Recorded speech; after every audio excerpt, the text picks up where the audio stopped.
Praise lord అందరికీ welcome to CPF media. నేను మీ అభినయ్ దర్శన్. ఈరోజు మీ ముందుకి ఒక ప్రాముఖ్యమైన విషయం మాట్లాడడానికి వచ్చాను. ఈ మధ్యకాలంలో ఒక పాట చాలా వైరల్ అవుతుంది. చాలామంది కఠిన హృదయాలని కూడా కరిగింపచేస్తుంది. క్రైస్తవుల ప్రతి ఒక్క క్రైస్తవుడి నోట ఈ పాటే మోగుతుంది. ఆ పాట ఏంటో తెలుసా? ఏమైనా చేయగలవు, కథ మొత్తం మార్చగలవు, మహిమంతా నీకే తెచ్చుకొందువు.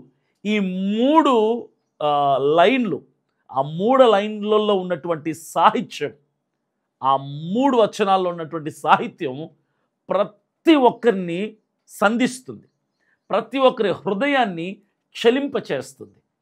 కఠిన హృదయులు కూడా ఈ మూడు వచనాల ద్వారా, ఆ మూడు లైన్లలో ఉన్నటువంటి సాహిత్యం ద్వారా ఆకర్షితులు అవుతున్నారు అని చెప్పడానికి నేను ఎంతగానో సంతోషిస్తున్నాను. అందులో నేను కూడా ఒకని. ఈ పాట చాలా మందికి దగ్గరైంది, చాలా మందిని అట్రాక్ట్ చేసుకుంటుంది. స్థిరపరుచువాడవు, బలపరుచువాడవు, ఏదైనా చేయగలవు, కథ మొత్తం మార్చగలవు, మహిమంతా నీకే తెచ్చుకొందువు. ఈ పాట నేను ఒకటే అడుగుతున్నా మీ అందరినీ, ఈ పాట దేవునికి మహిమకరంగా ఉందా, లేదంటే వ్యక్తులని మహింపరిచే విధంగా ఉందా, లేదంటే దేవుని నామానికి అవమానకరంగా ఉందా, దేవుని గౌరవముని అవమానపరిచే విధంగా ఉందా? ఇది నా ప్రశ్న.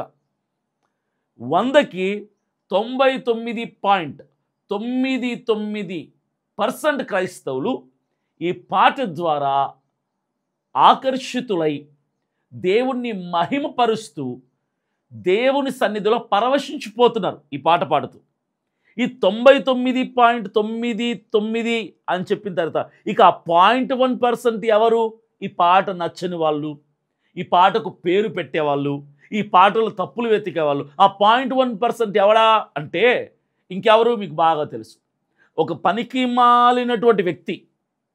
వాడిని క్రైస్తవ సమాజం అంతా కలిసి క్రైస్తవత్వంలో నుంచి బహిష్కరిస్తే సరిపోతుంది. ఎందుకంటే వాడి వృత్తే విమర్శించటం. యేసన్న గారిని మొదలుకొని, దినకరన్ గారిని మొదలుకొని, ఇప్పటి వరకు ప్రస్తుత జనరేషన్లో ఉన్నటువంటి యవ్వన సేవకుల వరకు విమర్శించటం ద్వారానే ఫేమస్ అయ్యాడు ఆ వ్యక్తి. విమర్శలే అతని ప్రధానమైనటువంటి చర్య, విమర్శించటమే. ప్రతి ఒక్కరిని విమర్శిస్తూ ఉంటాడు. భూమి మీద మనం మనుషులం సార్, మనం దేవుళ్ళం కాదు, దేవదూతలం కాదు. చిన్న చిన్న తప్పులు, బలహీనతలు, పొరపాట్లు లేకుండా బతకటానికి. పోనీ తప్పులున్న వాళ్ళని విమర్శించాడా? No problem. మంచిగా బ్రతుకుతున్న వాళ్ళని, లక్షలాది మందికి మాదిరికరంగా ఉండి, ఆశీర్వాదకరంగా ఉండి, స్వార్థ చేస్తున్న వాళ్ళని కూడా విమర్శించే అతను చివరికి వాడి బుద్ధి ఎంత దిగజారిందంటే, ఎంత నీచానికి ఒడిగట్టుకున్నాడంటే, లక్షలాది మందిని, లక్షలని చెప్పడం కూడా తక్కువే, కోట్ల మందిని ప్రభావితం చేస్తున్నటువంటి ఈ క్రైస్తవ ఆధ్యాత్మిక గీతాన్ని కూడా విమర్శించటానికి దిగజారిపోయాడు. అంత సిగ్గుమాలి పాటను విమర్శిస్తున్నాడు. ఎవరా వ్యక్తి? మీకు బాగా తెలుసు, జాన్ పాల్. ఆ పేరు పెట్టుకున్నాడు. ఆ పేరుకి కనీస ధర్మం న్యాయం చేయకుండా విమర్శించటం ద్వారానే సబ్స్క్రైబర్లు పెంచుకోవటానికి, వ్యూవర్షిప్ పెంచుకోవటానికి, ఎవ్రీ మంత్ యూట్యూబ్ రెవెన్యూ పెంచుకోవటానికి విమర్శించి డబ్బు కోసం చివరికి అంత దిగజారిపోతున్నాడు, అంత నీచానికి దిగజారిపోతున్నాడు. ఈ జాన్ పాల్ని ఏమని తిట్టాలో, ఏమని అనాలో నాకు అర్థం కావట్లా. క్రైస్తవుడు అని చెప్పటానికి కూడా నాకు సిగ్గేస్తుంది ఆ జాన్ పాల్ని. అలాంటి వాడు ఎందుకు క్రైస్తవ్యాన్ని పుచ్చుకున్నాడో, ఎందుకు బైబిల్ పట్టుకున్నాడో నాకు అర్థం కాదు. ఈ పాట ద్వారా ఎవరికైనా హాని కలిగిందా? మీరు చెప్పండి. ఈ పాట ద్వారా ఎవరైనా నష్టపోయారా? డానియల్ ప్రణీత్ అనే సహోదరుడు ఈ పాట రాశాడు. అతను బళ్ళారిలో ఉంటాడు, దైవ సేవకుడు. అతను ఒక పాస్టర్గా ఉన్నాడు. అతని కుటుంబం కూడా సేవకుల కుటుంబమే. అతను ఈ పాట రాసి ప్రజల మధ్యలోకి తీసుకొస్తే ప్రజలు దాన్ని ప్రభువుని మహింపరచటానికి, ప్రతి నోట ఆ పాట వినిపిస్తుంది ఈ రోజున. పరవశించిపోతున్నారు ఆరాధనలో ఆ పాట పాడుకుంటూ. ప్రతి సంఘములో, ప్రతి సేవకుడి నోట, ప్రతి క్రైస్తవుడి నోట ఆ పాట మారుమోగుతుంటే ఈ ఒక్కడున్నాడే, వీడు క్రైస్తవ్యానికి పట్టినటువంటి దరిద్రం, వీడు క్రైస్తవ్యానికి పట్టినటువంటి చీడ, ఈ దుర్మార్గుడు, నీచుడు, నికృష్టుడు ఈ పాట రాసిన వ్యక్తిని, ఈ పాటను విమర్శిస్తూ అంటాడు, ఇది దైవికమైన పాట కాదు, ఇది మోటివేషనల్ సాంగ్ అంట. ఏం సాంగ్? Motivational song. ఎక్కడ మోటివేషనల్ సాంగ్ లాగా అనిపించొద్దో నాకు అర్థం కావట్లా. పోనీ మోటివేషనల్ సాంగ్ లాగా అనిపించటానికి దేవుడు అన్న పదాలు లేవా? బైబిల్లోని పదాలు లేవా? దేవుణ్ణి మహిమపరుస్తున్నట్టుగా లేదా? ఏమైనా చేయగలవు ప్రభువా, నా కథ మొత్తం మార్చగలవు ప్రభువా, మహిమంతా నీకే తెచ్చుకుంటావు నాయనా, ఇది దైవికమైన వచనాలు కాదా? దైవికపరమైనటువంటి ఆ సాహిత్యం కాదా? దీని ద్వారా దేవుడు మహిమపరచబడటం లేదా? కళ్ళు పోయాయా, చెవులు పోయాయా? నాకు అర్థం కావటం లేదు. జాన్ పాల్, ఎందుకు ఇంత దిగజారిపోయి క్రైస్తవ్యానికి శత్రువుగా మారిపోతున్నావు? అరే క్రీస్తు విరోధివి నువ్వేమన్న సందేహం కూడా నాకు వస్తుంది. నేటి రోజుల్లో, నేటి దినాల్లో క్రీస్తుకు విరోధిగా మారిపోయావు నువ్వు, అపవాది సంబంధిగా మారిపోయావు నువ్వు. పేరుకు బైబిల్ పట్టుకొని సంఘాన్ని నడుపుతున్న సేవకుడిగా క్రీస్తు ముసుగులో ఉన్నటువంటి దుర్మార్గుడు, మతోన్మాదివు నువ్వు. ఈ పాట మోటివేషనల్ సాంగా? ప్రజలను ఆకర్షించడం రాశాడా? ఏ దేవుడు కథని మార్చలేడా? ఒక జీవితపు కథని మార్చలేడా దేవుడు? స్థితిగతులని మార్చలేడా దేవుడు? నువ్వు నమ్మవాది, నువ్వేమంటున్నావు? క్రీస్తుని వెంబడించేవాడు భుజాన తన శిలువ వేసుకుని వెంబడించాలి. Yes, I accept that, I agree with you. క్రీస్తుని వెంబడించేవాడు ఆశీర్వాదాల కోసం కాదు, శ్రమలను మోయటానికి సిద్ధపడి నిత్య జీవులు అడుగు పెట్టడానికి రావాలి. అది నేను కూడా అంగీకరిస్తాను. నా బోధ కూడా ఖండించే బోధ నాది కూడా.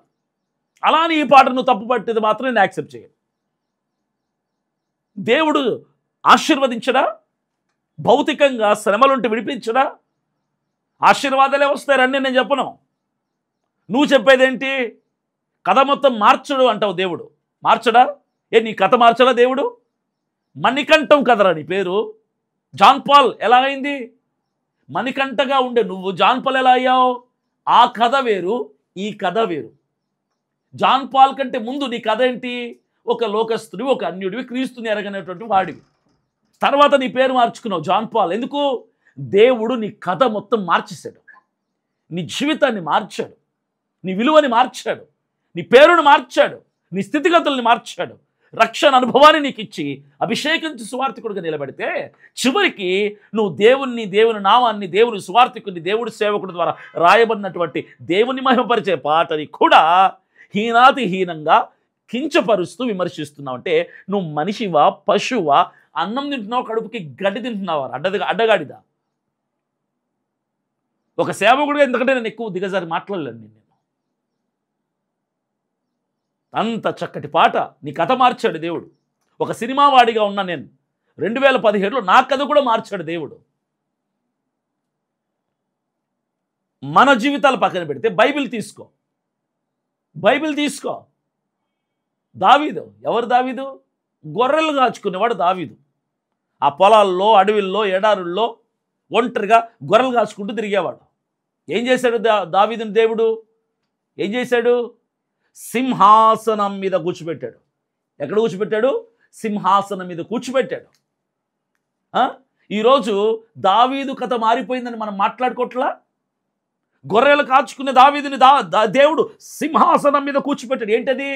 ఏమంటారు దాన్ని? కథ మార్చడం అంటారు. జీవితాన్ని మార్చేశాడు దేవుడు అంటాడు. సింహాసనం మీద కూర్చోబెట్టడం ద్వారా ఒక గొర్రెల కాపరిని దేవుడు ఏం తెచ్చుకున్నాడు? మహిమ తెచ్చుకున్నాడు దేవుడు. గొర్రెల కాపరిని దావీదు రాజుగా చేశాడు రా దేవుడు అని దేవుని మహింపరుస్తున్నాం ఈరోజు. అది రా పాటలో ఉన్న అర్థం. జక్కయ్య తెలుసు కదా? జక్కయ్య తెలుసా నీకు? తెలిసే ఉంటుందిలే.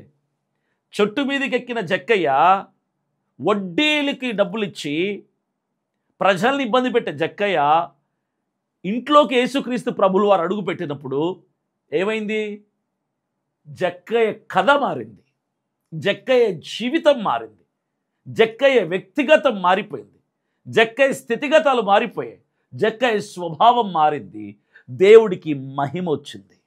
ఏమైనా చేయగలడు యేసయ్య, కథ మొత్తం మార్చగలడు యేసయ్య, మార్చిన కథ ద్వారా మహిమ తెచ్చుకోగలడు యేసయ్య.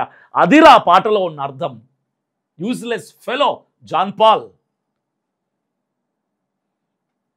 నజరేతు వాడైన యేసుక్రీస్తు ప్రభువుల వారు రోడ్డు మార్గంలో వెళుతుంటే ఆ రోడ్డు పక్కన కూర్చున్న ఒక గుడ్డివాడు, అంధుడు, పుట్టుగుడ్డివాడు,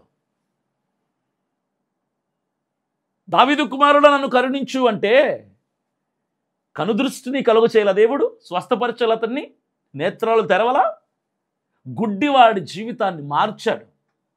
అంధకారంలో ఉన్నవాడికి వెలుగునిచ్చి అతని కథను మార్చాడు దేవుడు. మార్చబడిన కథ ద్వారా దేవుడు మహిమపరచబడ్డాడు.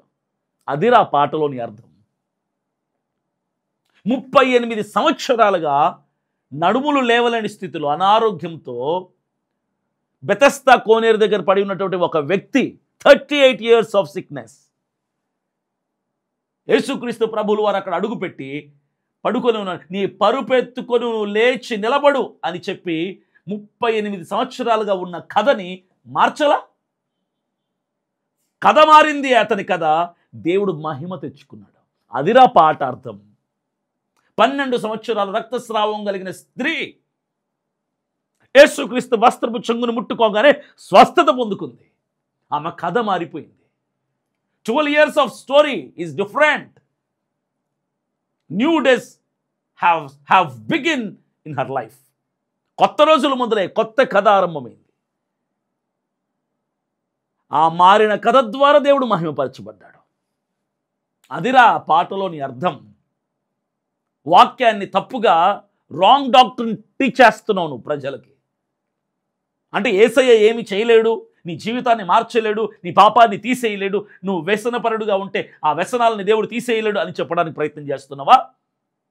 ఒక క్రైస్తవుడుగా ఉంటూ క్రీస్తు విరోధిగా మారిపోయిన నువ్వు పాటలు కూడా తప్పు పట్టే స్థితికి దిగజారిపోయావు. నిన్ను దేంతో కొట్టాలి నిన్ను ప్రజలు? ఏం చేయాలి ప్రజలు నిన్ను? ఏం చెప్తే బుద్ధి వస్తుంది నీకు? బైబిల్ గ్రంథంలోని వాక్యాలు చెప్తాను నేను నీకు. యెషయా గ్రంథం 60వ అధ్యాయం 20వ వచనంలో ఒక మాట ఉంటుంది. మీ దుఃఖ దినములు సమాప్తములగును. దుఃఖ దినాలు ఆ రోజులు వేరు, ఆ కథ వేరు. ఆ కథని సమాప్తం చేసి కొత్త దినాలను దేవుడు ఇస్తాడు. ఏమంటారు దాన్ని? కథ మారటం అనరా? తద్వారా దేవుడు మహిమపరచబడతాడు కదా. ఇంకోటి, నీ కన్నీరు నాట్యముగా మార్చబడును. ఏంటది? కన్నీరు నాట్యం. కన్నీరు ఆనంద బాష్పాలు. కన్నీటి దినాలు పోయి ఆనంద బాష్పాల రోజులు వస్తాయి. బాధ పోయి ఆనందం వస్తుంది. ఎవరిది చేసేది? బైబిల్ చెప్తుంది కదరా. తద్వారా దేవుడు మహిమపరచబడతాడు. ఇదే ఆ పాటలోని అర్థం. ఇదే ఆ పాటలోని అర్థం. తప్పుడు బోధలు చేసి తప్పుడు సిద్ధాంతాలను క్రైస్తవులకి ప్రకటించి వాళ్ళని ఇబ్బందులు పెట్టే ప్రయత్నం చేస్తున్నావు. ఎంతకాలం ఇలా క్రీస్తు విరోధిగా బ్రతుకుతావు? రాజ్ ప్రకాష్ పాల్ గారు రిపెంట్ కాన్ఫరెన్స్లో లక్షల మంది జనంలో అతన్ని పిలిచాడు. పాట రాసిన అతన్ని, డానియల్ ప్రణీత్ని పిలిచి ఆ స్టేజ్ మీద అవకాశం ఇచ్చి పాట పాడించాడు. గుర్తించాడు ఆయన. ఆ పాట విన్నప్పుడు నేను విన్నాను ఆయన చెప్తుంటే, ఆ ఇబ్బందికరమైన పరిస్థితిలో ఉంటే ఆ మీటింగ్ జరుగుతుందో లేదో, ఎన్నో ఆటంకాలు, ఎన్నో ఇబ్బందులు. ఒకవైపు వాతావరణం అనుకూలంగా లేదు. ఇన్ని ఇబ్బందుల మధ్యలో ప్రార్థన చేస్తున్నప్పుడు ఆ స్క్రోల్ చేస్తున్నప్పుడు ఆ పాట ఆయనకు కనపడ్డదట. ఏమైనా చేయగలవు, కథ మొత్తం మార్చగలవు అంటే ఆమేన్ ఆమేన్ ఆమేన్ ఆమేన్ అని ఆనందపడి నిజంగా నా దేవుడు అద్భుతం చేయగలడు అని విశ్వసించాడు ఆయన. అదిరా భక్తి అంటే. విమర్శించటం కాదు. ప్రతి సేవకుని తప్పు పడతావు, ప్రతి పాటని తప్పు పడతావు, చివరికి నువ్వు బైబిల్ కూడా తప్పు పడతావు. ఒకరోజు వస్తే నీ బతుకు ఎక్కడ దిగజారుతుందంటే బైబిల్ కూడా తప్పని చెప్పే రోజులు వస్తాయి. నువ్వు జాన్ పాలే యేసు ప్రభు అంటావు రే. నువ్వు జాన్ పాలే దేవుడు అంటావు. నువ్వు చెప్తున్నా నేను, బైబిల్ కూడా తప్పే, నేనొక్కనే చెప్పేది రైట్ అంటావు నువ్వు. ఎందుకంటే ఇప్పుడున్న సేవకులందరూ తప్పే, నేనొక్కనే రైట్ అనే నువ్వు. ఇంకొక రోజు వస్తుంది బైబిల్లో చెప్పబడింది కూడా తప్పే, పౌలు భక్తుడు చెప్పింది కూడా తప్పే, భక్తులందరూ చెప్పింది తప్పే, అపోస్తలులు చెప్పింది తప్పే, నేను చెబుతున్నది మాత్రమే రైట్, క్రైస్తవులారా నన్ను మాత్రమే నమ్మండి అని చెప్పి దిగజారిపోతావు. నీ బ్రతుకు అక్కడే దిగజారింది. ఈరోజు ఆ పాట రాసిన డానియల్ ప్రణీత్ బ్రదర్ని చాలామంది సేవకులు అప్రిషియేట్ చేస్తూ వాళ్ళ సంఘాలకు పిలిపించుకుంటూ వాళ్ళ సభలకు పిలిపించుకుంటూ ఆయనతో పాట పాడించుకుంటున్నారు. ఇదంతా దేవుని నామానికి మహిమ కాదా? ఆ పాటలో ఎక్కడైనా వ్యక్తిగత ముఖమహిమ ఏదైనా ఉందా? ముఖస్థుతి ఏదైనా ఉందా? వాళ్ళని పోగొట్టడానికి ఇల్లు పోగొట్టాలి ఏమైనా ఉన్నాయా? స్థిరపరచువాడువు, గణపరచువాడువు, ఏదైనా చేయగలవు అని దేవునికే కదరా పాటంతా మహిమ చెల్లిస్తున్నారు. ఆ పాటంతా స్తుతి కీర్తన. అది నేను చెప్పాలంటే, సింపుల్గా చెప్పాలంటే ఆ పాట యొక్క స్తుతి కీర్తన, అది స్తుతి ఆరాధన ఆ పాటలో ఉంది, ఇంకేది లేదు. క్రైస్తవులారా, జాన్ పాల్ అనే వ్యక్తి యొక్క మాటలు విని మోసపోవద్దు, వాడి మాటలకు ప్రలోభపడద్దు. వాడి మాటలు వింటే నష్టపోతారు, శాపానికి గురవుతారు. చెప్తున్నా, నేను మాత్రమే పరిశుద్ధుడని చెప్తాడు. భూమి మీద ఉన్న ఏ సేవకుడు కరెక్ట్ కాదు, అందరూ సేవకులు చెప్తున్న ప్రసంగాలు తప్పే, నా ఒక్కడిదే కరెక్ట్ ప్రసంగం అంటాడు. ఒక్కరోజు నా బైబిల్ కూడా తప్పే, నా మాటలే కరెక్ట్ అంటాడు జాన్ పాల్. వాడు శాపగ్రస్తుడు, వాడిని ఎవ్వరు వెంబడించొద్దండి, వాడిని ఎవ్వరు వాడిని మాట్లాడద్దు. వాని యూట్యూబ్ ఛానల్లో పెట్టే కింద కామెంట్స్, పాజిటివ్ కామెంట్స్ ఉన్నాయే, వాళ్ళందరూ అన్య ప్రజలు, క్రీస్తు విరోధులు. వాళ్ళంతా క్రైస్తవేతరులు, వాళ్ళందరూ పాజిటివ్ కామెంట్స్ పెట్టేవాళ్ళు. ఆ పాజిటివ్ కామెంట్స్ చూసుకుని మురిసిపోయి క్రైస్తవుల తరపున ఉంటూ క్రైస్తవులకు వ్యతిరేకంగా మాట్లాడుతున్న జాన్ పాల్, నీకే నేను చెప్తున్నా, క్రైస్తవుల మీద దాడులు జరుగుతున్నాయి. ఒక్క దాడి గురించి అని ఎప్పుడైనా మాట్లాడావా నువ్వు? ఇది నా ప్రశ్న నీకు. సంఘాలు కూలగొడుతున్నారు, ఎప్పుడైనా మాట్లాడావా నువ్వు? సేవకుల్ని కొడుతున్నారు, చంపుతున్నారు, ఎప్పుడైనా మాట్లాడావా నువ్వు? వీటి గురించి మాట్లాడిన నువ్వు అనవసరమైన ప్రసంగాలు చేస్తావు, అనవసరమైన వ్యాఖ్యలు చేస్తావు, అన్నెసెసరీ డిస్కషన్స్ పెడతావు. ఈ పాట గురించి మాట్లాడాల్సిన అవసరం ఏంట్రా నీకు? నీకు అంత అవసరం? ఒక పాట రాయటం చేతకని వెదవ్వి పాటలు రాయరా, నీకు అర్థమవుతుంది. ఒక్క పాట రాయి, ఒక్క పాట పాడు. అనుభవాల్లో నుంచి వచ్చిన పాటలు ఇలాంటివన్నీ. ఆ డానియల్ ప్రణీత్ అనే సేవకుడు అతని వ్యక్తిగత అనుభవాల్లో నుంచి పుట్టుకొచ్చిన పాట. దేవుడు అతని జీవితంలో ఎన్ని అద్భుతాలు చేశాడో, ఎన్ని ఇబ్బందికరమైన కష్టకరమైనటువంటి పరిస్థితుల నుంచి తప్పించాడో, ఎన్నిసార్లు స్థితిగతులు మార్చాడో. ఆయన అనుభవంలో నుంచి దేవుణ్ణి పొగుడుతూ ఆయన నామాన్ని మహింపరుస్తూ రాసిన పాట నీకు ఈరోజు వ్యంగ్యంగా కనిపిస్తుందా? ఇప్పటికైనా నోరు మూసుకుని సరిచేయబడు జాన్ పాల్, బ్రతుకుని మార్చుకో. చాలు, క్రైస్తవేతరుగా ఉంటూ క్రైస్తవుల పక్షముగా ఉంటూ నటిస్తున్న నటన ఇక చాలు. బ్రతుకుని మార్చుకుంటామని నేను ఆశిస్తున్నా. క్రైస్తవులారా, జాన్ పాల్ సేవకుడు కాదు, కనీసం క్రైస్తవుడు కాదు. వాణ్ణి వెంబడించారంటే నష్టపోతారు, తప్పుదోవల పడతారు. రాంగ్ డాక్టర్ని పిచ్ చేస్తున్నటువంటి జాన్ పాల్ మాటలు ఎవరు వినొద్దండి, మోసపోవద్దండి. Thank you, God bless you.